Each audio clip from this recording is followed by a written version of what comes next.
as we have further updates.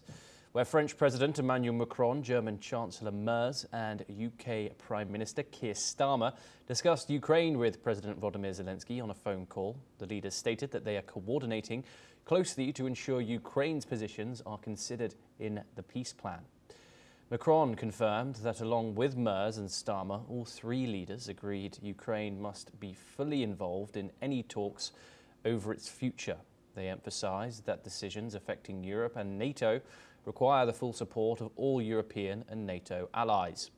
The leaders agreed that the current line of contact should be the starting point for the negotiations and that Ukrainian forces must remain capable of defending the country's sovereignty. Germany added that the discussions aim to safeguard vital European and Ukrainian interests and provide continued support for Ukraine's path towards a just and lasting peace.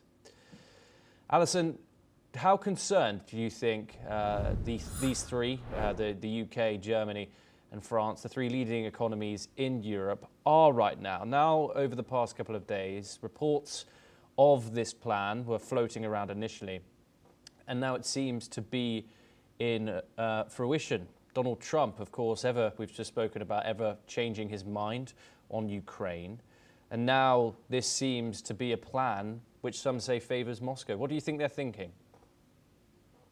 I think the European leaders, and you're talking about France, Britain and Germany, that they're the key economies in Europe and they're also they have the most political clout in Europe, are very concerned because what happens in Ukraine doesn't affect just Ukraine, but it also affects the rest of Europe. Let's not forget the hybrid war. Let's not forget the drones that have violated Polish, Danish, Romanian, etc. airspace.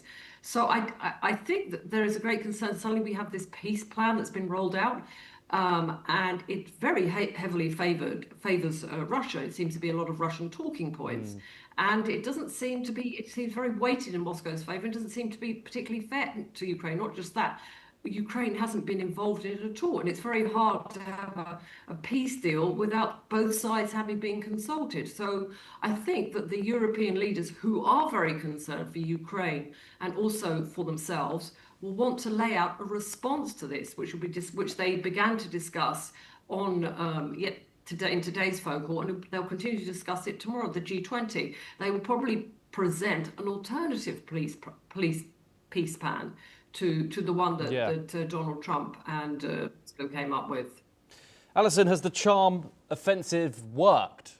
Where you've seen Zelensky in a suit, you've seen a second state visit to the United Kingdom for Donald Trump, among many other things from European leaders in Ukraine. And seemingly now Donald Trump has made up his mind. What are your thoughts on that? Donald Trump is seemingly warming towards Moscow over Europe once again, even after everything.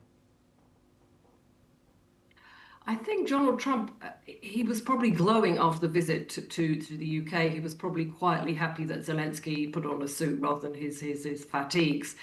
But that, that warm, glowing feeling or feeling of satisfaction wears off quite quickly, and he's influenced by the last person he talked to. And he's always been more pro-Russia than pro-Ukraine. And he sees Vladimir Putin as a very strong leader, and he admires that strong leader. And also he and his inner circle have been, I hate to say it, taken in by a lot of the Russian narratives and talking points. And they have been even before he was elected. So they tend to side or trust more the Russian side, although he does have from time to time, he comes up with doubts that he doesn't believe they're quite serious or he can't trust him. But then he sort of overrides those doubts because I think he does want to play a key role in any peace settlement and get his name on it. And if not get the Nobel Prize, at least being acknowledged that he was the person who played a role in putting an end to a 4-year conflict. So I don't really think he minds about that. He's not very interested in the finances or helping Ukraine too much. And that will obviously be up to Ukraine and Europe. They have to stick up for Ukraine because at this moment you cannot count Donald Trump as an ally. Alison Mutler, thank you very much for joining us. As always, it's a pleasure to talk to you on these matters here on NewsX World. We now move on, and more from the conflict, we move down to the ground again, and search and rescue teams are continuing operations in Ukraine's Ternopil following a Russian strike that hit 2 residential high-rise buildings yesterday. Authorities have reportedly covered 3 more bodies from the rubble, including 2 children, now bringing the death toll to 31 people dead. According to the State Emergency Service, 94 people have been injured and 13 others remain missing as the cleanup continues. Additionally, Ukraine's Air Force has confirmed that the attack was carried out using the Russian Kh-101 cruise missiles. At that very same time, Russian attacks in other parts of Ukraine have killed at least 8 people and injured 29 others over the past day. Russia launched a total of 115 drones overnight, in which 95 were intercepted, while 19 made successful hits across 12 locations. As per national police reports, the attacks have caused extensive damage to civilian infrastructure, including 5 high-rise buildings and a local market.